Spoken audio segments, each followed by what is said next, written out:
প্রত্যেকেরই চাহিদা এই দুইটা জিনিসের মধ্যে আছে। মানুষের চাহিদার মধ্যে তুঙ্গে মানুষ কি চায় বেশি? এক নাম্বার, মানুষ বেশি দিন বাঁচতে চায়। ঠিক কি ঠিক না?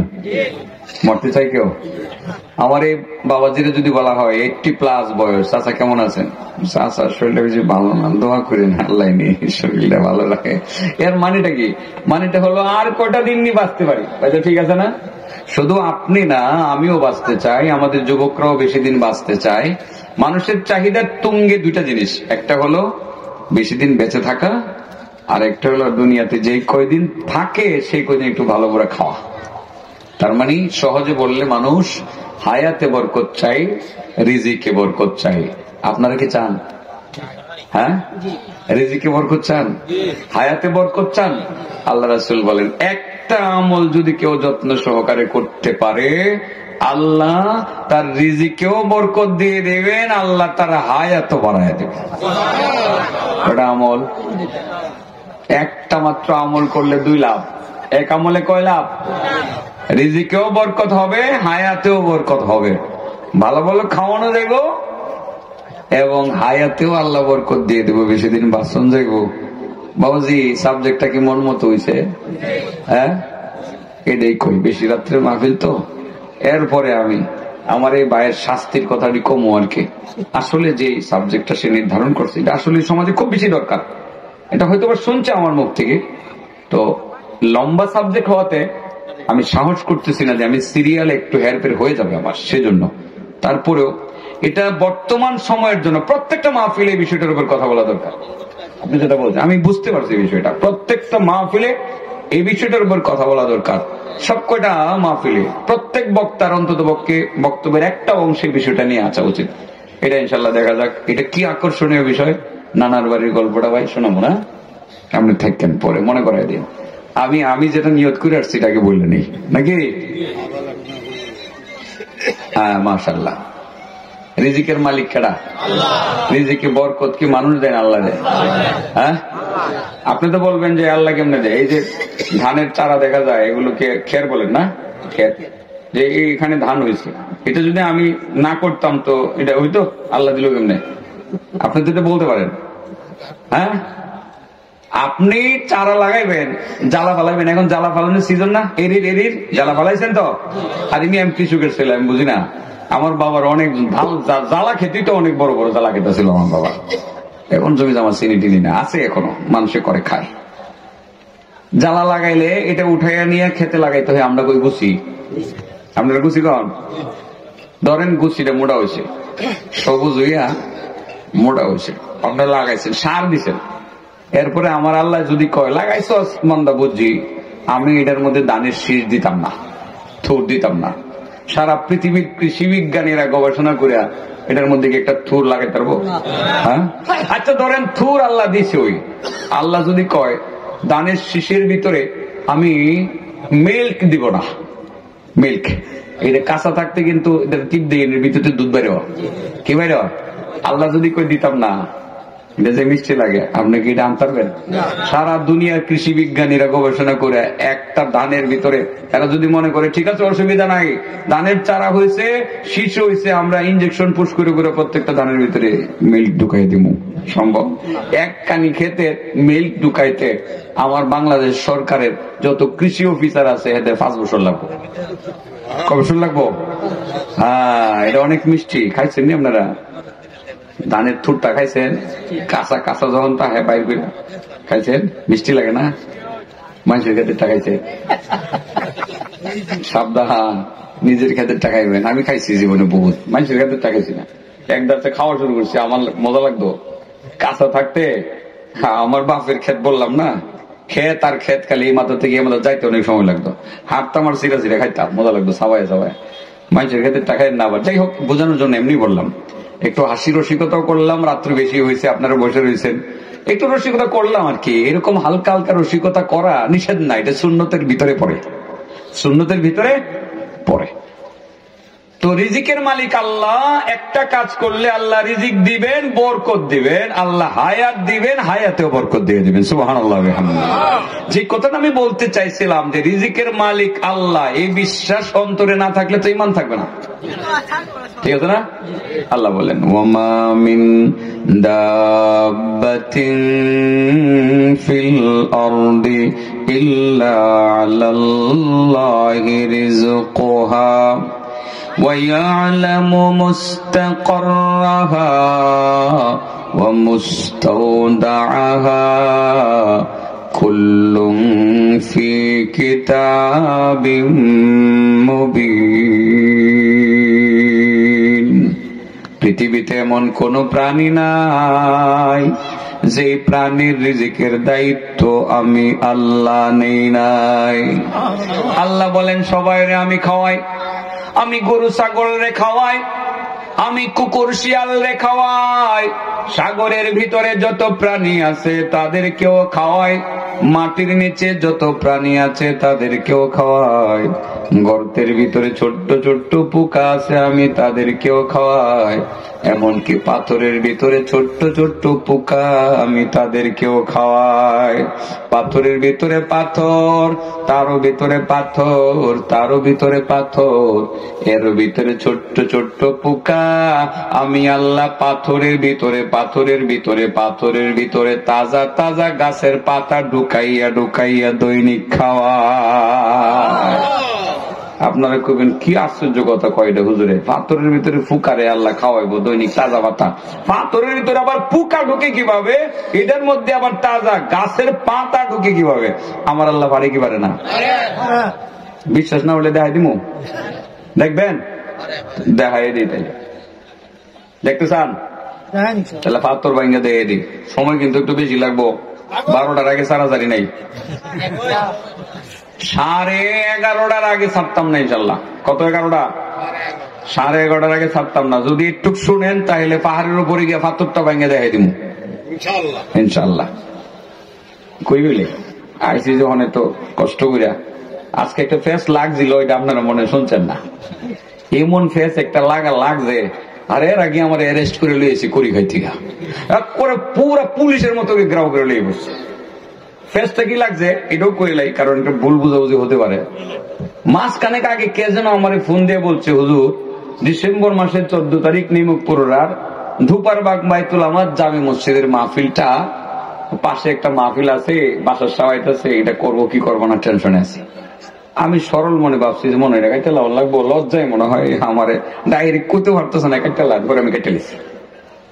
মানে একটু বলার পরে এরপর আর কেউ যোগাযোগ করে না, একটু এটা তো কাটা হই কাটছি, যখন নিজের হাতে কাটছি সরল মনে, এটা অন্য কোনো মাইন্ড করি না। হইতেও পারে পাশে একটা মাহফিল, এরা হয়তো বা আনিজি ফিল করতেছে, মাহফিলটা করবে কি করবে না জানাইছেও, কেটে নিলাম, কাটছি। পরে মানুষ তো সারাদিনই ফোন দেয়, আর ফোন ধরি না।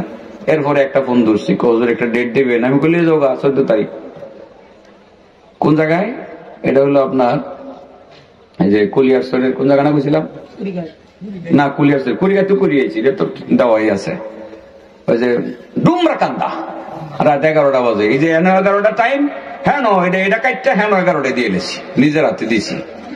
আজকে দুপুর বেলা ফোন দিয়ে হুজুর নিমুখপুরা দুপার বাগাইতেন না, আমি করি কাঠ চালাইছি, কেড়ে কাটছেন? আমি একজনে ফোন দিয়ে কাটাইছে, পড়ছিনি বিপদে। আদি ভাই এটা তো কাটা, আমার হ্যাঁ তো কথা দিয়ে রাখছি 11টায় হ্যাঁ যাবো, পরে এরা গিয়ে না অ্যারেস্ট করে লই তো আমার হ্যান থেকে গেলাম, হলে হ্যাঁ লইছি দুইটা। এখন পড়ছি বিপদে, আমি এই মাহফিলে কি জবাব দেই? মাফ চাওয়া ছাড়া আর কোনো পথ খোলা নাই, মাফ চাওয়া ছাড়া আর কোনো পথ খোলা নাই। তো বলে হয়েছে যে কেউ, আমার ডায়েরিটা পরিষ্কার, এটা আমি এক টানা কাটছি, সরল মনে ভাবছি যে হয়তো ওরা লজ্জায় বলতে পারতেছে না, একটু বলছে পাশে একটা মাহফিল আছে, বাসার সব আসবে, আজকে মনে আছে না, ও আওয়াজও তো শোনা যাইতেছে। যাই হোক বাবা, কয়টা কাজ করলে রিজিকে বরকত হয়? কয়টা কাজ করলে হায়াতে বরকত হয়? তাহলে মনোযোগ দিয়ে শুনেন, একটা আমল মাত্র আপনারা করবেন, শিখাইয়ে দিয়ে যাবো। এখন রিজিক যে আল্লাহ বরকত দেন, আল্লাহ যে খাওয়ান, আল্লাহ যে সবাই খাওয়ান ইমান বাড়ানোর জন্য। এই যে ইমান বাড়ানোর একটা কথা তো আমার ভাই কয়ে গেছে, কোরআন তিলাওয়াত করলে ইমান বাড়ে। হ্যাঁ, যাদাতহুম ওয়া ইযা তুলিয়াত আলাইহিম আয়াতুহু যাদাতহুম ঈমানা। বলে গেছে ঈমান বাড়ানোর জন্য মাঝে মধ্যে ঈমানের মুযাকারা করলে ঈমান বাড়ে। এই মুযাকারাটা একটু করি। যে মুসা নবী একবার উনি দেশ থেকে বাইরে গেছে, পলায় গেছে শুআয়ব নবীর দেশে। যাওয়ার পরে শুআয়ব নবীর মায়ের সাথে বিয়ে হয়েছে। বিয়ে শাদী হওয়ার পরে শুআয়ব নবীর মায়েরে লইয়া 40 বছর পূর্ণ হওয়ার কাছাকাছি সময়ে উনি আবার ওনার মায়ের দেশে ফেরত যাইব। সিনাই পাহাড়ের কাছে গেছে। যাওয়ার পরে আল্লাহ ডাক দিছে।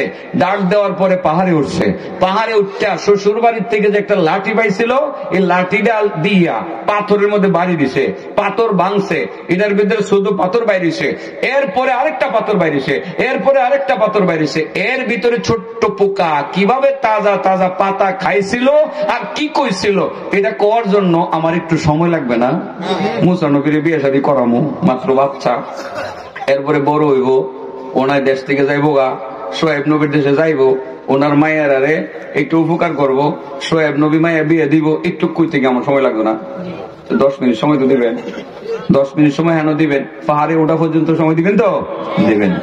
ودخل المدينة على حين غفلة من أهلها فوجد فيها رجلين يقتتلان هذا من شيعته وهذا من عدوه فاستغاثه الذي من شيعته على الذي من عدوه فوكزه موسى فقضى عليه قال هذا من عمل الشيطان إنه عدو مضل مبين। শহরে দুপুর বেলার সময়টা বড় নীরব থাকে। দুপুর বেলার সময়টা শহরে নীরব থাকে, রিক্সাও কম পাওয়া যায়, এরা খায়া রেস্ট করে। আর অনেকে অফিসাররা অফিসে একটু চেয়ারের মধ্যে ধাক্কা দেয়, আবার বড় লোকেরা একটু খাইয়া বাসা একটু শয়। রিক্সাওয়ালারা রিক্সা রিক্সা চালায়, দোকানে বসে একটু মোমবাতি টুমবাতি টানে, মানে সিগারেট আর কি, মোমবাতি কই, এগুলো টানে। তো দুপুর বেলা দেখবেন রিক্সাও কম পাওয়া যায়, ওই সময় ঘর থেকে মানুষ খুব কম বের হয়। তো মুসা নবী ওই দিন শহরে, মিশরের শহরে বের হয়ে দেখে 2টা ছেলে ঝগড়া করতেছে। কয়টা ছেলে? 2টা ছেলে ঝগড়া করতেছে, চরম ঝগড়া লাগছে। একটা ছেলে হইলো মুসা নবীর বংশের ছেলে, আরেকটা ছেলে হইলো ফেরাউনের বংশের ছেলে। সবাই মনোযোগ দিয়ে শুনেন, সবাই দিকে যান না, তোমরা আগুন ধরায় না, ওরা ওই ঠান্ডার লাগিয়ে খেরে আগুন ধরাইছে। হ্যাঁ, তোমরা ওইদিকে আগুন ধরায় না, নিভাই দিবে, আপনারা ওইদিকে তাকাবেন না। বাচ্চারা মনে হয় গরম লাগছে আর কি, ছোটবেলা আমরা আগুন তাপাইতাম না, হ্যাঁ এই কামটা করছে। চিন্তা করেন কি মন বিটলাইনি। বন্ধ করো, হ্যাঁ বন্ধ হয়েছে। তো মুসা নবীর শহরে ঢুকে দেখে কয়টা ছেলে ঝগড়া করে? 2টা। একটা মুসা নবীর বংশের আর একটা ফেরাউনের বংশের। নিজের বংশের লোক দেখলে সাহস বেড়ে থাকে না? মুসা নবীর বংশের ছেলেটা মুসারে দিকা ক মুসা, মুসা নবীকে কি হয়েছে? কহে আমারে মারে। মুসা নবী চিন্তা করলেন একটু শাসন করে দেই। আসলে ওনার হত্যা করার তো ইচ্ছা ছিল না, উনি একটু শাসন করার জন্য হাত বাড়ানো, এবারে ঝগড়া করস করে থাপ্পড় একটা দিছে, এক থাপ্পড়ে মরে গেছে। মুসা নবীর হাতের থাপ্পড় বুঝে নিত। এর আগে ছোটবেলা কুলো থেকে ফেরাউন দিয়েছিল, ফেরাউনের কানের পর্দা হইতে গেছিল, কেন বুঝে নিত যে এইটার থাপ্পড় যে পাওয়ার কত। থাপ্পড় দিয়েছে, মারা গেছে। মারা যাওয়ার পর মুসা নবী বুঝতে পারছেন কাজটা তো ভুল হয়ে গেছে। ক্বালা হাযা মিন আমালিশ শাইতান, আল্লাহ গো এটা তো শয়তানের কাজ হয়ে গেছে, আমার মাফ করে দাও। আল্লাহ কে মাফ করে দিলাম, কারণ তুমি যেহেতু ইচ্ছাকৃত ভাবে হত্যা করো নাই, তুমি শাসন করার জন্য হাত বাড়াইছিলা, মাফ করে দিলাম, মাফ করে দিছি। তো একটুকু তো শেষ, কিন্তু ছেলেটারে যে কে মারছে এটা তো কেউ জানে না, শুধু মুসা নবী জানে আর মুসা নবীর বংশের ছেলেটা জানে। এরা তো গোপনই রাখছে, কারণ জানলে, ফেরাউন জানলে তো মামলা হবে, কোর্টে রায় হবে, ফাঁসি হবে, অনেক কিছু হবে না, অনেক কিছু হবে। এটার মধ্যে আর বলা বলি হইল না। একটা পর্যায়ে আরেক দিন মুসা নবী যখন রাস্তা দিয়ে হাঁটেন, মুসা নবীর বংশের যে ছেলেটা ঝগড়া করছিল ওই দিন, ওই ছেলেটাই আরেকটা ছেলের সাথে ঝগড়া করতেছে।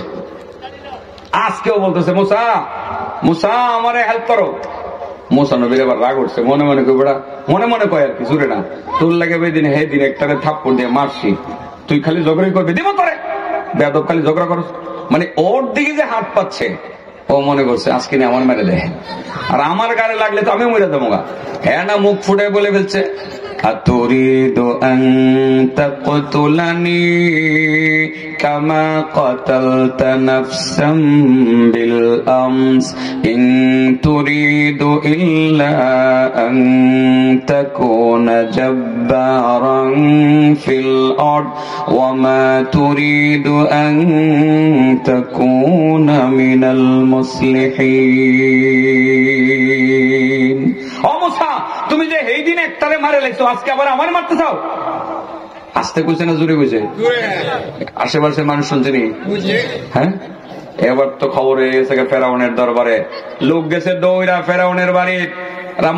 রাষ্ট্রপতি মহোদয়, রাষ্ট্রপতি মহোদয়, আপনার বংশের একটা ছেলের যে কয়দিন আগে হত্যা করা হয়েছিল, কে মারছে জানেন? কোনা জানি না। আপনার বাড়িতে খাইয়া, আপনার বাড়িতে থাইকা, আপনার ঘরের মূসা, যেই মূসারে আপনার বউ ফালছে, এই মূসা মারছে। মূসা নবী আবার ধরা খাইছে নি? এবার ফেরাউনে মন্ত্রী পরিষদের মিটিং দেখা চূড়ান্ত সিদ্ধান্ত নিছে যে মূসারে আর রাউন্ড যেত না, হত্যা করা লাগবে। কি করা লাগবে? হত্যা করা লাগবে।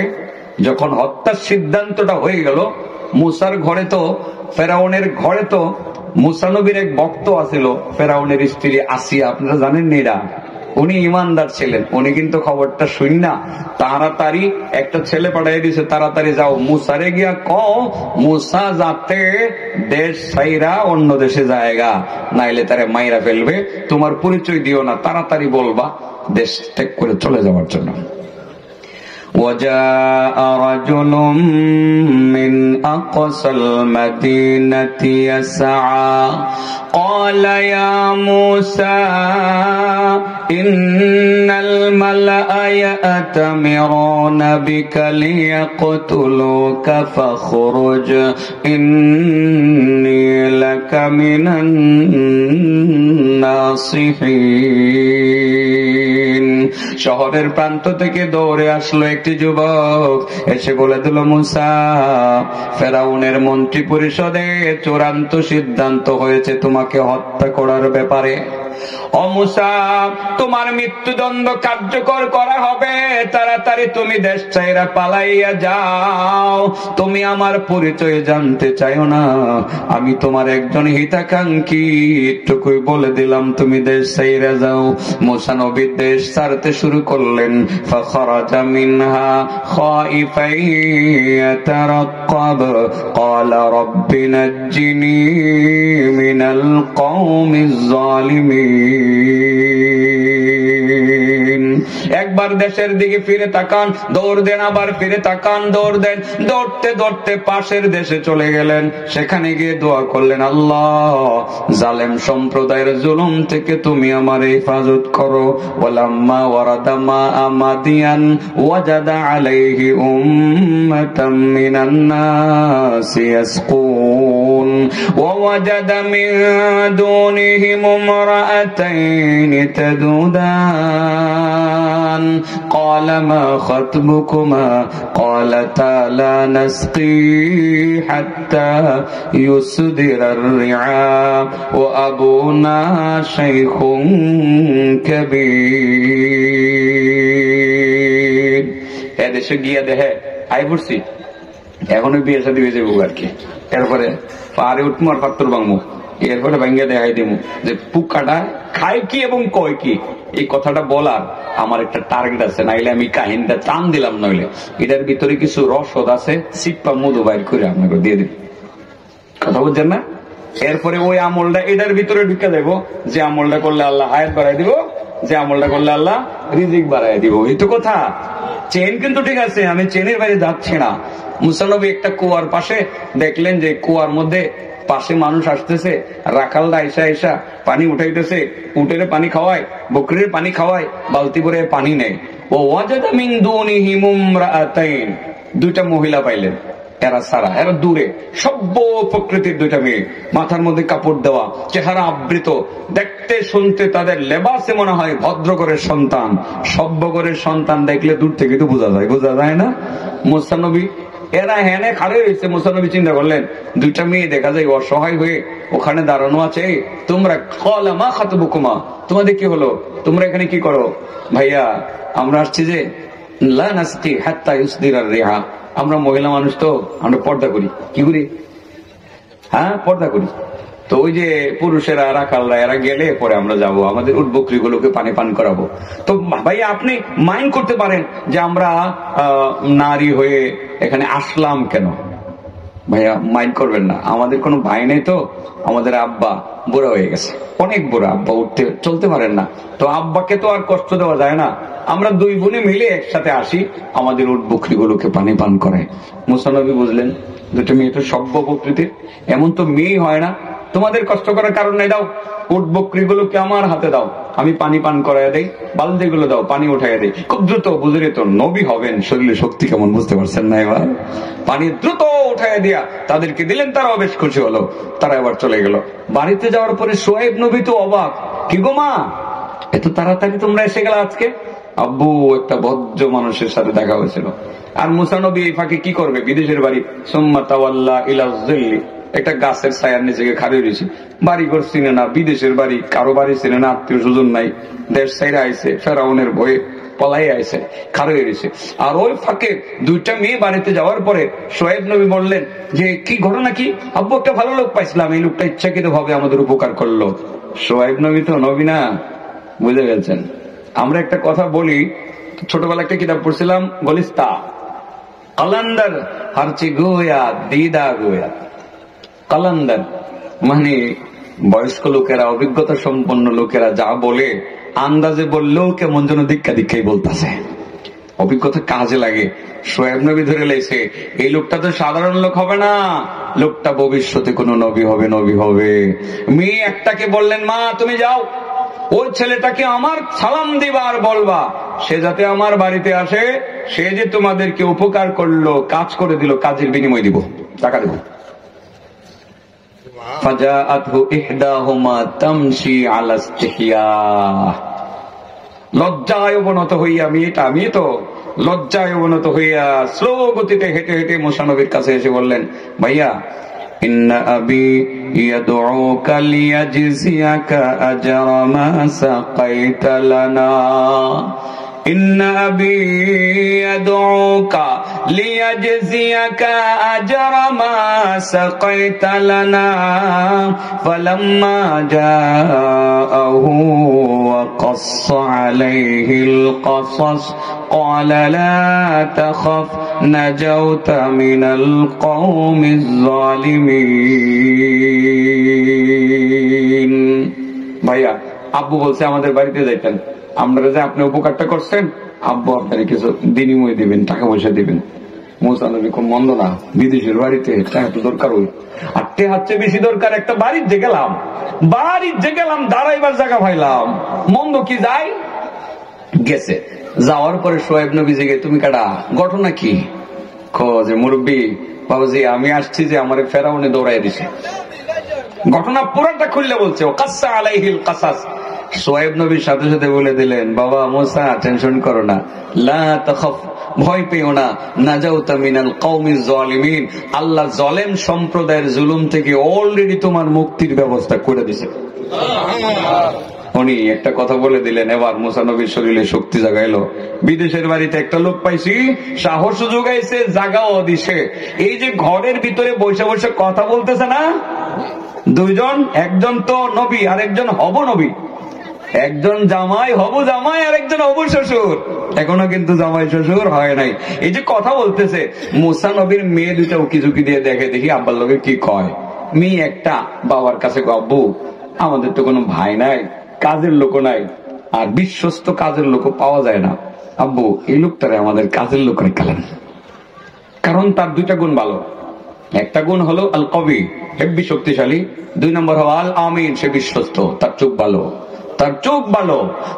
ভালো, চরিত্র ভালো, সুন্দরী দুইটা মেয়ে আমরা আমাদের দিকে একবারও বদ নজরে তাকানোর চেষ্টাও করলো না। আব্বু এই লোকের মতো বিশ্বস্ত কোন লোক হতে পারে না। আব্বু লোকটা বিশ্বস্ত। 2 নম্বর হেব্বি শক্তিশালী। লোকটার বাড়িও দূরে, বিপদে আছে, আমাদের বাড়ির কাজের লোক রেখে দেন। ইয়া আবাতিস্তাজিরহু ইন্না খায়রা মান ইস্তাজারতাল কবিয়ুল আমিন। কাহিনী কইতাছি না, কোরআন পুরো পুরো অনুবাদ করতেছি। ও আব্বু এই লোকটারে আমাদের কাজের লোক রেখে দেন। ইন্না খায়রা মান ইস্তাজারতাল কবিয়ুল আমিন। কেন রাখবেন? এই লোকটা আল কবি, হেব্বি শক্তিশালী, লোকটা আবার আমানতদার, বিশ্বস্ত। সোহেব নবী মনে মনে কয়, মাগো কাজের লোক তো রাখতাম না, জামাই বানাইলাম।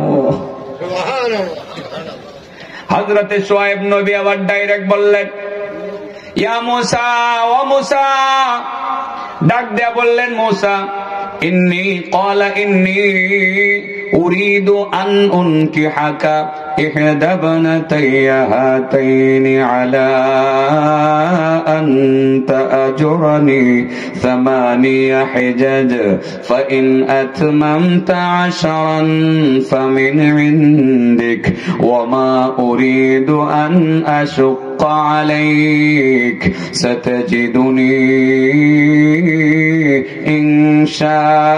ইনশাআল্লাহু মিনাস সালিহিন। কলাম তিনি বললেন, ও মুসা তোমার কাছে আমার একটা প্রস্তাব আছে। আমার 2টা মায়া আছে, আমার 2টা মায়ার একটা মায়ের তোমার কাছে আমি বিয়া দিতে চাই। উরিদু আন উনকিহাকা ইহদা বানাতাইয়া হাতাইন।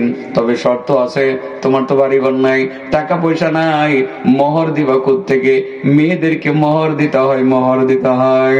মেয়েদের দাম আছে, ইসলামের সমাজে অনেক দাম আছে। মুসা যদি আমার মাইয়াকে বিয়ে করতে হয় তুমি রাজি থাকো, তাহলে আমার মাইয়াকে বিয়ে করার জন্য কমপক্ষে 8 বছর আমার বাড়িতে কাজ করা লাগবে, কামলা কাটন লাগবো। কি করন লাগবো? আর যদি তুমি 10 বছর কামলা কাটো তাইলে এটা তোমার ইচ্ছা। মুসা নবী মনে মনে কয়, জাতের মায়া বিয়া করার জন্য যদি কামলা কাটন লাগে কোনো আপত্তি নাই। ও বাবা জাতের মাইয়া বিয়া করন লাগবো, পর্দানসীন মাইয়া বিয়া করন লাগবো, নাইলে বড় ভেজাল আছে। ফেসবুকে দেখে দেখে বিয়ে করবা, ভেজাল আছে। প্যান্ট শার্ট পরে ঘুরবো, বাড়িতে এটা কি এই বাড়িতে গেলে আমি থাকতাম না। কতদিন কইব বাবু বাবু, জামাই রে বাবুটা, হ্যাঁ। এরপরে কইব তুমি তুমি, এরপরে তুই, এরপরে মায়ের ফিট সারাক্ষণ, দুইজনে সিগারেট খাইতে চাই, কিলাকিলি হমানে চলে, মাথা ফাটায় পরে বাসা নিয়ে যায় শহরে। এর কয়দিন পরে আরেকজনের লগে চ্যাটিং করে, চ্যাটিং করার পরে জামাই যখন আর এই বউরে দেখতারে না, দুজনের মধ্যে মারামারি হয়। মারামারি হওয়ার পরে বউ এটা জামাইয়ের বিরুদ্ধে মামলা দেয়। প্রথম মামলা দেয় নারী নির্যাতনের মামলা, এরপরে দেয় আপনার কাবিনের মামলা। মারামারি হইয়া পরে জেলখানার মধ্যে বইয়ে জিকির করে। এই শান্তি আছে এইসব বিয়েতে? বেপর্দা নারী, অসভ্য নারীর বিয়াতে কোনো শান্তি আছে? ও ছেলেরা সভ্য মায়া বিয়ে করবা, প্রয়োজনে শ্বশুর বাড়ির মনি খাইতে হইলেও বালা মানুষের মায়া বিয়া করবা। বাপ মার পছন্দকে পায়ে রুটি দিবা, বাপ মা জান্না শুনে খারাপ মায়া বিয়ে করাইতো না। কারণ তুমি খারাপ মেয়েরা বিয়ে করবা, 2 দিন পরেই তো তোমার এই বউটা তোমার মা থেকে তোমাকে আলাদা করবে। সে তো আগের থেকেই খারাপ। যে গ্রামে থাকলে সে কুকর্ম করতে পারে না, সে শহরে যাবে, তোমাকে তোমার বাবা থেকে আলাদা করবে, মা থেকে আলাদা করবে। তার মানে তোমাকে জান্নাত থেকে আলাদা করে ফেললো, তুমি জান্নাতের আশা আর করতে পারো না। দেখা শুনে পর্দাসীন মায়া বিয়া করবা। কি পর্দাসীন? কারণ বেপর্দা নারীদের কঠিন শাস্তির কথাই কিন্তু আল্লাহ রাসূল সাল্লাল্লাহু আলাইহি সাল্লাম ফাতেমার কাছে বলছিলেন। এটা কইবার লাগে এই লোকটা আমারে কইছে আর কি। আমি এটা দেখি পরে যদি পারি ওই হাদিসটা আমি বলবো। বেপর্দা নারীদের কঠিন শাস্তি, কঠিন শাস্তি। একটা কথা কইলে তাও তাহলে এটা মনে আসেনি যে মুসা নবী বিয়ে করছে, বিয়ের প্রস্তাবনা চলছে না? তো বিয়েটা আর 5 মিনিট পরেই করুক, 2 মিনিট পরে করুক। আচ্ছা 2 মিনিট পরেই করুক। এরপরে কিন্তু যাইবো লাড়ি লিয়া, শ্বশুর দিয়ে দিব লাড়ি, পাহাড়ে গিয়ে পাথর ভাঙবো। কি ভাঙবো? এরপরে ফুক বাইর করবো। মনে আছে না কথা? এরপরে রিজিকের ব্যবস্থা করবো। সিরিয়াল ঠিক আছে তো? দেখেন আসলে আমার ভাই যে কথাটা বলছে আমি ওইটার পক্ষে। প্রতিদিনই কোনো না পয়েন্টে 1-2টা পয়েন্টে এই কথাগুলো আমি বলার চেষ্টা করি। সেটা হলো আল্লাহ রাসূল সাল্লাল্লাহু আলাইহি সাল্লামের মেয়ে ছিল না ফাতেমা? ফাতেমা একদিন কয় আমি বাপের বাড়ি যামুগা, কই যামুগা? পরে আলী কো আমিও যামুগা শ্বশুর বাড়ি। আর হাসান হোসেন কো আব্বা যাবুগা শ্বশুর বাড়ি, আম্মা যাবুগা বাপের বাড়ি, আমরাও যামুগা নানার বাড়ি। বাড়ি কি একটা বুঝ জ্বালাইছে সালাক মানুষ। বাড়ি কয়টাও চাচা? হ্যাঁ, একটা আমার চাচার শ্বশুর বাড়ি, আমার চাষির বাপের বাড়ি, আমার ভাইয়ের নানার বাড়ি একটাই তো, একটাই। এই এক বাড়িতেই গিয়ে তারা 4 জনে উঠছে, হাসান হোসেন, আলী, ফাতেমা। আমার নবী সাধারণত ফাতেমারে দেখলে খুব খুশি হইতেন, কারণ আদরের মেয়ে না, অনেক খুশি হইতেন। আর হাসান হোসেন তো কলিজার টুকরা, খুব খুশি হইতেন। কিন্তু ওই দিন বাড়ির গেটে যাওয়ার পরে, কাছে যাওয়ার পরে আল্লাহ নবী দেখলেন ঠিকই, কিন্তু মনে হাসি খুশি নেই। মনে হাসি খুশি নাই যে বাবার দুঃখ ছেলেরা না বুঝলো, মেয়েরা মনে হয় সবার আগেই বুঝে। ওটা ঠিক না? বাবার মন খারাপ এটা মেয়েরা আগে বুঝে। আব্বা কিছে? আব্বা হ্যাঁ কিছে? বাবা কিছে? তোমার মন খারাপ করে? মেয়েরা এরকম করে, কাছে কাছে বয়ে বয়ে গেলে এই তো জিগায়। আমি বাড়িতে 1টা বাজে 1:30 বাজে যখন যায়, বাবা খাইছিল আজকে? বাবা খাইছো? তোমার চেহারাটা কেমন লাগতেছে, মনে হয় খাইছো না, কি খাইবা? এইগুলোই করে আমার মেয়েটা, ও বিশেষ করে বড় মেয়েটা। মেয়েরা বাবার বড় আদরের ভাইয়া, তা বাদরের বাচ্চা, তাই না? অনেক আদরের। তো ফাতেমা তো আমার নবীকে বুঝেন। ফাতেমা দেখকে বলেন, আব্বু অন্যদিন আমারে দেখলে আপনি হাসেন, খুশি হন, আনন্দিত হন, হাসান হোসেনকে দেখলে খুশি হন, চোখে মুখে হাসি দেখা যায়। আজকে আব্বু আপনার চোখে মুখে হাসি নাই কেন? আব্বু ঘটনা কি? রাসূল কয়, ফাতেমা যাও না মা, ঘরে যাও, পরে আসবো না। আব্বু না আব্বু, আপনার মন খারাপ, চেহারা মলিন। আমি ফাতেমা আজকে এটার কারণ না জানি না। ফাতেমা বাবার ঘরে যাবে না, আলী তার শ্বশুরের ঘরে যাবে না, হাসান হুসাইন নানার ঘরে যাবে না। নাচুর বান্দি ফাতেমা। রাসূল বলেন, মাগো আটকায় দিলা, তাহলে বলতে হয় আমার মনটা খারাপ কেন? মাগো মনটা খারাপ হলো গো মা, আমার একটা চিত্র চোখে ভাসতেছে। আমি যখন মেরাজে গেছিলাম 10 প্রকার মহিলা আমারে দেখানো হয়েছিল। এর মধ্যে প্রথম একটা মহিলারে আমি দেখছিলাম, যে মহিলার চুলের মধ্যে ধরে তাকে উপরে লটকিয়ে রাখা হয়েছে, নিচের দিক থেকে আগুন ধরিয়ে দেওয়া হয়েছে, তার মগজ মোমের মতো গলতে গলতে নিচে নিক্ষিপ্ত হইতেছে, কঠিন শাস্তি দিতেছে। মা এটা আমি দেখছিলাম। তো মহিলা তো আমারই উম্মত, আমার উম্মতের নারীদের কেমন শাস্তি দেওয়া হবে, আমি নবী হয়ে সেটাকে সহ্য করতে পারি? আমি এটা দেখছিলাম। আরেকটা মেয়েরে দেখছিলাম, 2টা পয়েন্টই বলবো, বাকি আমি ওখানে চলে যাব। আরেকটা মেয়েরে দেখছিলাম, তার জিহ্বার মধ্যে ধরে উপরে লটকিয়ে রাখা হয়েছে, নিচের দিক থেকে আগুন ধরিয়ে দেওয়া হয়েছে, তার মুখের মধ্যে কাতরান নামের এক ধরনের গরম তেল, আল কাতরা ঢুকানো হইতেছে। এই আল কাতরা নারী বলি সহ পায়খানার রাস্তা দিয়ে বের হয়ে আসতেছে, কঠিন শাস্তি দেওয়া হইতেছে। মা আমি এগুলো দেখছি, তো এখন আমার উম্মতের মহিলাদের জন্য আমার মনটা খারাপ। ফাতেমা বলেন, আব্বু তাহলে ওই মেয়েগুলো কারা, কাদেরকে মূলত এই আযাবগুলো দেওয়া হচ্ছিল যদি আপনি বলতেন। নবী বলেন, ফাতেমা গো, ও আমার আদরের মেয়ে ফাতেমা, আমি যে প্রথম দেখছিলাম একজন মহিলা যার মাথার চুলের মধ্যে ধরে উপরে লটকিয়ে রাখা হয়েছে, নিচের দিক থেকে আগুন ধরিয়ে দেওয়া হয়েছে, মগজ গলতে গলতে নিচে নিক্ষিপ্ত হইতেছে, সে হলো আমার উম্মতের ওই সমস্ত মহিলাদের একজন মহিলা, যে সমস্ত মহিলারা পর্দা পুশিদা করতো না, মাথার মধ্যে কাপড় দিয়ে চলতো না, উদাম শরীর নিয়ে উদাম মাথা নিয়ে রাস্তাঘাটে ঘোরাফেরা করত, মাথায় কাপড় দিতে পছন্দ করত না। ওই সমস্ত মহিলাদের একজন মহিলা, যে সমস্ত নারীরা মাথার চুল উদাম রাখবে, চুলের মধ্যে ধরে তাকে উপরে লটকে রাখা হবে, নিচের দিক থেকে আগুন ধরিয়ে দেওয়া হবে, তার মগজ মোমের মতো গলতে গলতে নিচে নিক্ষিপ্ত হবে। ওই বেপরদা নারীর জন্য এই শাস্তিটা টানা কিয়ামত পর্যন্ত চলতে থাকবে, একটা সেকেন্ডের জন্য থামবে না। নাউজুবিল্লাহ বলেন। ফাতেমা বলেন, আলহামদুলিল্লাহ আব্বু গো, আমি উদাম মাথা নিয়ে চলি না। রাসূল বলেন, ফাতেমা আমি যে 2 নাম্বার দেখছিলাম আরেকজন মহিলা, যেই মহিলার জিহ্বার মধ্যে ধরে তাকে উপরে লটকিয়ে রাখা হয়েছে, নিচের দিক থেকে আগুন ধরিয়ে দেওয়া হয়েছে, মুখের মধ্যে আলকাতরা ঢুকানো হয়েছে, গরম আলকাতরা, তার নাম হলো কাতরান। কাতরান নামের আলকাতরা তার মুখের ভিতরে ঢুকানো হয়েছে। নারী বুড়ি সহ পায়খানার রাস্তা দিয়ে আলকাতরা বের হয়ে আসতেছে। সে হলো আমার উম্মতের নারীদের মধ্যে ওই রকম এই নারীদের মধ্য থেকে একজন নারী, যে নারী তার জবান দিয়া জিহ্বা দিয়া তার স্বামীরে কষ্ট দিত। জবান দিয়া স্বামীরে কষ্ট দেয়। স্বামী বলে রাত 12টার সময় আমি দোকান থেকে আসছি, স্ত্রী গো একটু গরম পানি দাও, হাত মুখটা ধুয়ে নে। স্ত্রী বলে আমি তোমার বান্দি পড়ছি না যে তোমারে গরম পানি দিমু। একটা কথা বললা, জবান দিয়া কথা বললা, স্বামীর দিলে আঘাত করলো। যে স্বামীটা দোকানদারি করলো, 1000 খানেক টাকা কামাই করে বাড়িতে নিয়ে আসলো, স্ত্রীর হাতে দিল, ছেলে মেয়েদের খরচ দিও, তুমি কিছু খরচ করো, যা করলো পরিবারের জন্য করলো। ঘরে আইসা যদি স্ত্রীর কাছ থেকে জবান দ্বারা আঘাত পায়, তার মনটা কি ভালো থাকবে নি? রাসূল বলেন ফাতেমা, পরিষ্কার একটা কথা, যে সমস্ত নারীরা জবান দিয়া তার স্বামীরে কষ্ট দিবে, স্বামীরে কষ্ট দেবে, স্বামীরে গালি দিবে, স্বামীরে ধমক দেবে, স্বামীর সাথে জবান দিয়া বেয়াদবি করবে, ওই সমস্ত মহিলাদেরকে মরণের পরে বরজখী জগতে তার জিহ্বার মধ্যে ধরে উপরে লটকিয়ে রাখা হবে, নিচের দিক থেকে আগুন ধরিয়ে দেওয়া হবে, তার মুখের ভিতরে আলকাতরার মতো গরম তেল ঢুকানো হবে। ওই তেল নারী বুড়ি সহ পায়খানার রাস্তা দিয়ে বের হয়ে আসতে থাকবে। শাস্তিটা তার কিয়ামত পর্যন্ত চলবে, একটা সেকেন্ডের জন্য থামবে না। অনেক বড় হাদিস। দুইটা কথা আমার মা বোনদেরকে মনে করাই দিলাম, পর্দা করেন আর স্বামীরারে কষ্ট দিয়েন না। স্বামীরে কষ্ট না দিয়ে যদি খুশি রাখতে পারেন, নামাজ রোজা ফরজ গুলো ঠিক রেখে চলতে পারেন, আর পর্দাটা ঠিক রাখতে পারেন, এত নফলের দরকার নাই, আপনি মরবেন আর জান্নাতে যাবেন। আর স্বামী অসন্তুষ্ট থাকলে দুযোগে যাওয়া লাগবে। আর কদ্দু জানি গেছিলাম মুসা নবী বিয়ার কথাবার্তা চলতেছে, বেড়া একটা সাক্ষাড়া বিয়ার কথাবার্তা চলতেছে।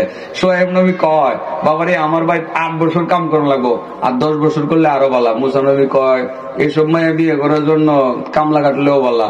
শ্বশুর মহাশয়, আইয়ামাল আজালাইনে কাদাইতু ফালা উদওয়ানা আলাইয়া ওয়াল্লাহু আলা মা নাকুলু ওয়াকিল। শ্বশুর আব্বা আপনি যেটা কইলেন হবু শ্বশুর, আমি মাইন্না নিলাম। আপনি 8 কইলেও সই, 10 কইলেও সই, কিন্তু কথা আছে একটা, আল্লাহ কিন্তু সাক্ষী, মাইয়া কিন্তু বিয়ে দেওয়া লাগবো। হ্যাঁ, মাইয়া কিন্তু বিয়ে দেওয়া লাগবো। জাতের মাইয়া বিয়ে করার জন্য প্রয়োজনে কামলা কাটটা করবা, শ্বশুর বাড়ির থেকে যৌতুক আইনা বিয়ে করবা, তুমি তো ফকির জীবনও না। শ্বশুরে দিয়ে আনবা, টেহানাই কবে শ্বশুরে আপনার মাইয়া বিয়ে করবো, আমি নিতাম না, মনি কাটটা নিমু।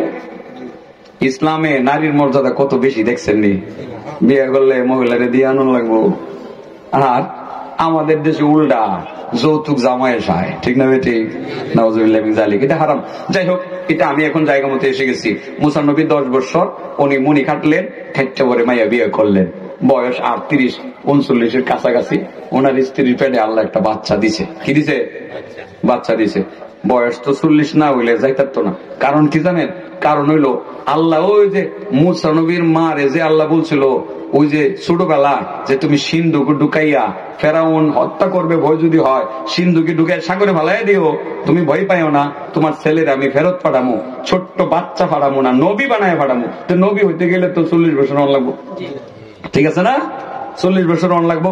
মুসা নবীর মার সাথে আমার আল্লাহর একটা ওয়াদা ছিল না, وأوحينا إلى أم موسى أن أرضعيه فإذا خفت عليه فألقيه في اليم ولا تخافي ولا تحزني إنا رادوه إليك وجاعلوه من المرسلين।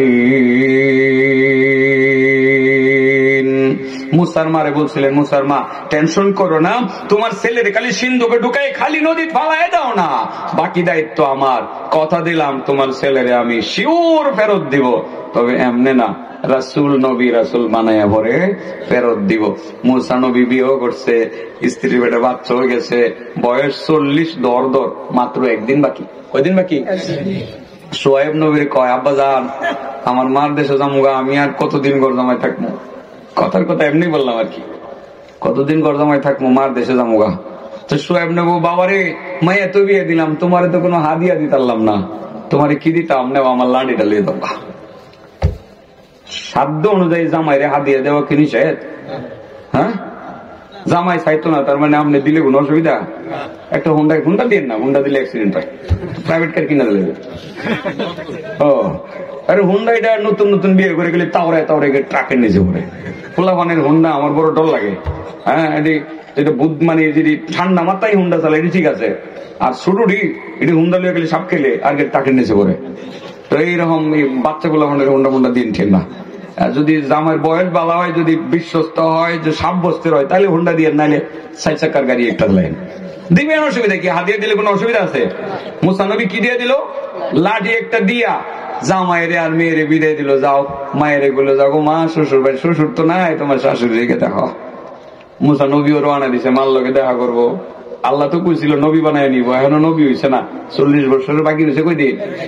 একদিন। এবার হাইটটা রওনা দিছে, যেই মাত্র সিনাই পাহাড়ে গেছে, তুর পাহাড় আপনারা যেটা রেখন, ওখানে যাওয়ার পরে তো আল্লাহ একটা ডাক দিয়ে বুঝে, فلما أتاها نودي من شاطئ الوادي الأيمن في البقعة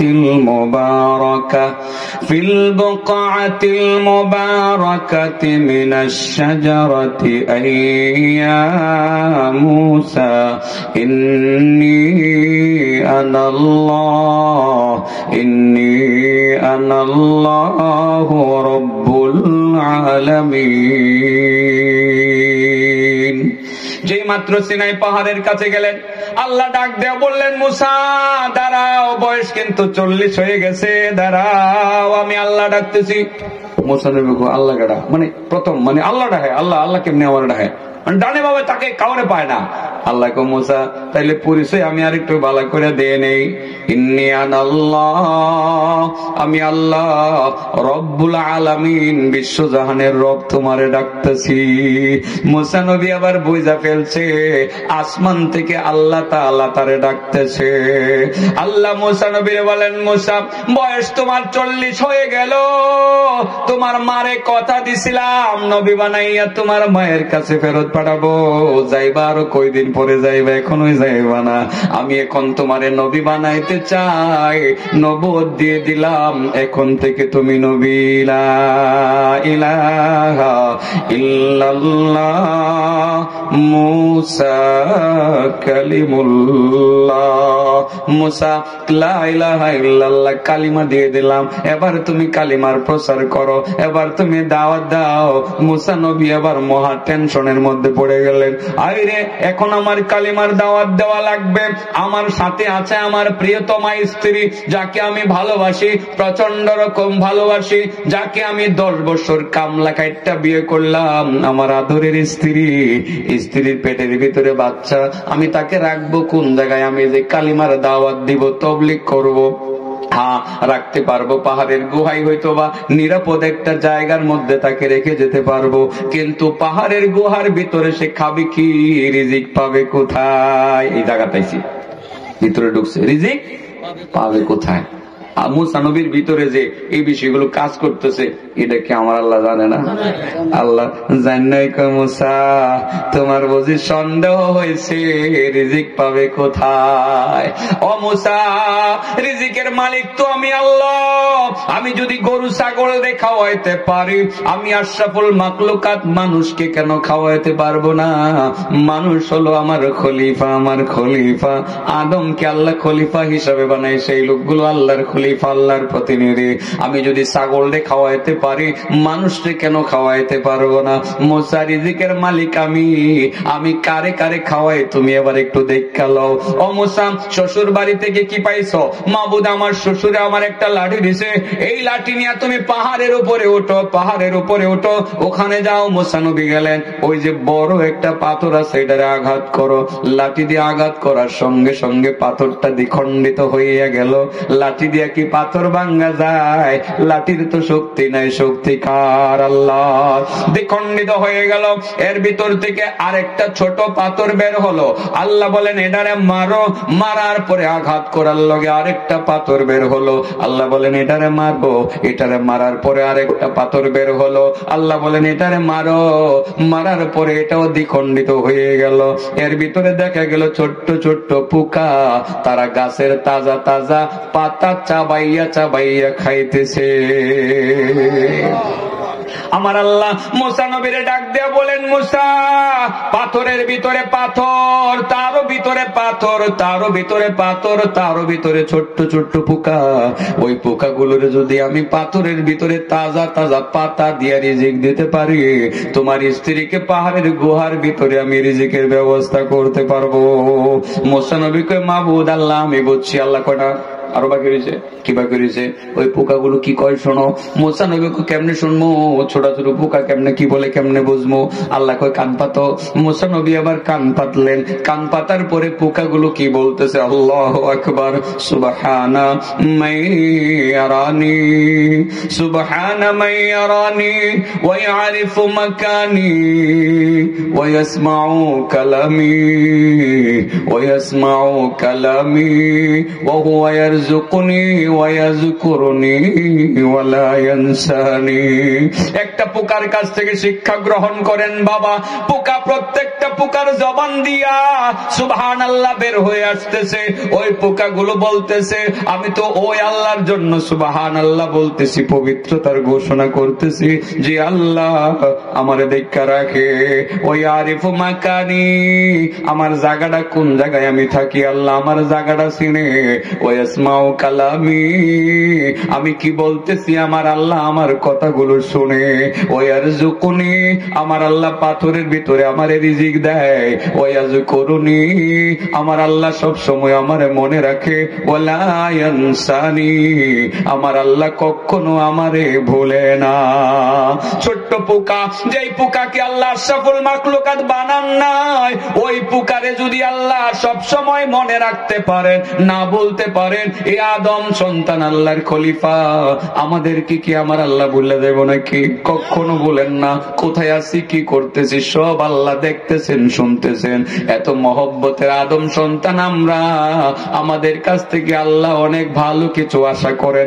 একটা পোকা যদি ওই পাথরের ভিতরে বসে বসে রিজিক খাইয়া সুবহানাল্লাহ বলে বলে আল্লাহর পবিত্রতার ঘোষণা করতে পারে, আমরা তো মানুষ, আল্লাহর পবিত্রতা আরো বেশি বেশি ঘোষণা করা উচিত। সুবহানাল্লাহ, সুবহানাল্লাহ বলেন, সুবহানাল্লাহ, সুবহানাল্লাহ, সুবহানাল্লাহ, আলহামদুলিল্লাহ, ওয়ালা ইলাহা ইল্লাল্লাহ, আল্লাহু আকবার, ওয়ালা হাওলা ওয়ালা কুওয়াতা ইল্লা বিল্লাহিল আলিয়্যিল আযীম। রিজিকের মালিক কে? আল্লাহ। পুকারে আল্লাহ খাওয়ায়, আমাদেরকে আল্লাহ খাওয়াবেন। এখন ওই হাদিসটা বলে ফেলি, কোন কাজ করলে আল্লাহ রিজিকে বরকত দিবেন, কোন কাজ করলে পরে আল্লাহ হায়াতে বরকত দিবেন। হাদিসের অনুবাদ করা শেষ, আবার আলোচনা শেষ। না আমি জান না, এটা জানতো কথা কয়ে কত কষ্ট, বেশি আর লম্বা করুন যাইতো না, পারতাম না তো। ঘন্টা বাড়িয়ে গেছে, ভাবছিলাম আধা ঘন্টা 40 মিনিট করবো। ও মানুষ তো আইবই, মানুষ ভালো মানুষ আইব, আলহামদুলিল্লাহ। আপনাদের এই অবস্থা অনেক সুন্দর লাগতেছে আসলে। এত রাত্রে আপনারা কি প্রাণবন্ত কথা শুনতেছেন, আসলে আমার কাছে খুব সত্যি ভালো লাগতেছে। আপনাদের পুটলাগুলো রেডি হইতেছে আর কি, আমার অসুবিধা নেই, পুটলাগুলো রেডি করো। আর ওরা যে একটা টেকনিক করছে না, আমার আসল ওয়াজ রয়েছে তো, আমি শুরুই করছি না, অন্য মাত্র তখন ঘুরে গেরা জায়গা পাইছি, এখন কমু 2 মিনিটে শেষ হইব আর কি। আসল কথা তো আমি লাস্টে কই। যারা আমার ওয়াজ শুনছে এরা জানে আমার ফিনিশিংটা হয় একেবারে চূড়ান্ত পর্যায়ে, শেষ গিয়ে ফিনিশিংটা হয়। এই হাদিসটা আইতাছে, হাদিসটা এরা একটা টেকনিক করছে যে মোনাজাতের মধ্যে ওই খাওয়ান গুলো দিয়ে দিত। আসলে মোনাজাতের গুরুত্ব থাকে না। আপনারা আমি থাইকে খাবার বন্টন করে দিয়ে যাবো, মোনাজাত করার পরে খাবার নেব। একটা লোক উঠবেন না, বসা অবস্থায় সবাই খাবার দিব লাইন লাইন করে, ঠিক আছে তো? কারণ এই যে টেকনিকটা, এটা অবশ্যই তারা খাবারের ওই যে শৃঙ্খলার জন্য এটা করে, যে মোনাজাতের মধ্যে, মোনাজাতের ভিতরে খাবার দিলে কি মোনাজাতের গুরুত্ব থাকে? যারা দেয় হেরাও মোনাজাত করে না, যারা নেয় কেউ কবে দিব মানে, ঠিক আছে না? তো এইটা মোনাজাতের পরে আপনারা নেবেন, ঠিক আছে? এই শর্তে আমি হাদিসটা কই, হাদিস কিন্তু কইছি না, কইছি হ্যাঁ, মান আহাব্বা। কষ্ট পায়েন না বাবা, এন কিছু আমি কিছু আঘাত করবো আর কি, আঘাত তুফান চালাই দিব কিছু, হ্যাঁ কিছু আঘাত করবো। ভাই তোমরা আয় বড় কিছু আঘাত করবো না, আমার আসল কথা রয়েছে, আমার ওয়াজ শেষ হয়েছে না ভাই, কিছু আঘাত করবো, অসুবিধা হইতো না তো, পরে আবার মেডিসিন দিয়ে দিব। মান আহাব্বা, আল্লাহ রাসূল বলেন যে ব্যক্তি চায় আইয়াবসুতা লাহু ফি রিজকি, তার রিজিক বাড়ায় দেওয়া হোক, ওয়া ইউনসা ফি আসারি, যে ব্যক্তি চায় তার হায়াতে বরকত হোক, মানে সোজা কথা, যে ব্যক্তি রিজিকে বরকত চায়, হায়াতে বরকত চায়, সে যেন একটা কাজ করে। ওই কাজটা কি? ফাল ইয়াসিল রাহিমা, সে যেন আত্মীয়তার বন্ধন ধইরা রাখে, আত্মীয়তার সম্পর্ক রক্ষা করে, আত্মীয়তার সম্পর্ক যাতে নষ্ট না করে। যে ব্যক্তি আত্মীয়দের সাথে সম্পর্ক ভালো রাখবে, আল্লাহ তার রিজিকেও বরকত দিবেন, হায়াতেও বরকত দিবেন। এটা গুরুত্বপূর্ণ একটি আমল। আঘাত কর্ম কেন বলছি বাবা? আপনার হায়াতে বরকত হবে না তো, রিজিকে বরকত হবে না তো। বোনের হক ঠকাইছেন, বোনের কান্দাইছেন, বোনের সাথে সম্পর্ক ছিন্ন করছেন। কথা কি ঠিক বলছি? এরকম রোগী আছে না? হ্যাঁ, মায়ের সাথে সম্পর্ক ছিন্ন করছে, বেপরদা নারী বিয়ে কইরা, বাবার সাথে সম্পর্ক ছিন্ন করছে, বেপরদা নারী বিয়ে কইরা, বোনের ঠগাইছে, বোনের বাড়ি চামড়া বন্দর পার হইয়া ৫-৭ গ্রামে, সেই কালিয়াজুড়িতে নেত্রকোনা থানার মদন থানার একেবারে পরে, আরো পরে কালিয়াজুড়ি থানায় বোনের বিয়ে দিছেন। আপনার বোনটারে বিয়ে দিছেন, কদিন পরে পরে দেখতেও যান, বোনের জামাইটা প্যারালাইজড হইয়া বিছনার মধ্যে পড়ে রয়েছে। এরকম হয় না অনেক সময়? বোনটা আসছে, ভাইয়া বাবার সম্পত্তি ১ কোটি টাকার সম্পত্তি তুমি পাইছো, ভাইয়া ভাই তুমি বুক করো, অসুবিধা নাই, আমি তো ৫০ লাখ টাকার সম্পদ অন্তত ওকে পাই, তুমি যা পাইবা তার অর্ধেক তো ভাই। ভাইয়া তুমি ছোটবেলা লেখাপড়া করাইছো, আদর যত্ন করছো, ভাইয়া দরকার নাই। এখন যে তোমার বোন জামাইটা, আমার স্বামীটা যে প্যারালাইজড হয়ে গেছে, কোনো কাজ কাম করতে পারে না, তোমার বাইকনাটাও লেখাপড়া বন্ধ, কি করতাম ভাইয়া? এখন সংসারের হাল তো কারো না কারোর ধরন লাগবো, তোমার বাইকনাকে সৌদি আরব পাঠাই দিই, ৫ লাখ টাকা দিয়ে দাও ভাই, আমি তো ৫০ লাখ ভাই, বাড়ি ৪৫, বাকি তুমি ভাই, তোমার ছেলে মেয়ে নিয়ে খাইও চললো, আমার ৫ লাখ টাকা দাও, তোমার বাইকনাটারে সৌদি আরব পাঠাই, এই মাঝে মধ্যে কিছু টাকা পাঠাইলে সংসারটা হাল ধরবনে। এর বাপের তো ওষুধ পানিও খাওয়ান লাগে। ভাই এবার তুই কি করলি? তুই বুঝি এই বয়সে আইসস বাবার বাড়ির সম্পত্তিতে বাঘ বসাইতে। ভাইয়ে যে একটা মেহমান আনছে না বাড়ির বিয়ে কইরা, ওই যে একেবারে ওই যে মানে ১৪০০ থেকে, উনি কয় কি, ও এতদিন তোমার বোনের চেহারা আসল চেহারা দেখা গেছে, ও একদিন দরজা খুলছি, এখন আইলে দরজাও খুলতাম না তোমার বোনের লাইগা। দুইজনে মিললাম বোনডারে দিল বিদায় কইরা, চোখের পানি ফেলাইয়া কানতে কানতে যায় আর বলে, ভাইয়া আজ যদি আব্বু বেঁচে থাকতো তুমি এমন কথা বলে আমাকে বাবার সম্পত্তি থেকে বঞ্চিত করতে পারতে না ভাই, তুমি এমন ভাবে আমারে ঠকাইছো ভাই, গেলাম সম্পর্ক ইচ্ছাকৃত ভাবে নষ্ট করলা, দরজা যেহেতু খুলবা না হয়তো বা আর কোনোদিন আসা হবে না, কষ্ট করব, মৃত্যুর সংবাদ শুনলে জানা যায়, যাইও গেলাম ভাই, আর কোনোদিন এসে এই ধুপার বাগ এলাকায় কোনোদিন পা বাড়াবো না। ও বন্ধু, তুমি যে তোমার বোনকে কাঁদাইলা, চোখের পানি নিক্ষেপ করাইলা, সম্পর্কটা ছিন্ন করলা, জানো তুমি কত বড় অপরাধ করলা, তুমি কত বড় অপরাধ করলা। আরে তোমার হায়াতে বরকত হবে না তো, তোমার রিজিকে বরকত হবে না, তোমার কষ্টের জীবন শেষ হবে না, ১০০০ কোটি টাকার সম্পত্তির মালিক হতে পারবা, তোমাকে না খেয়ে থাকতে হবে, দুনিয়াতে অশান্তির আগুন ধাউ ধাউ করে তোমার অন্তরে জ্বলবে, আর পরকালে হাসরের ময়দানে আল্লাহ তোমার সাথে কোনো কথা বলবে না।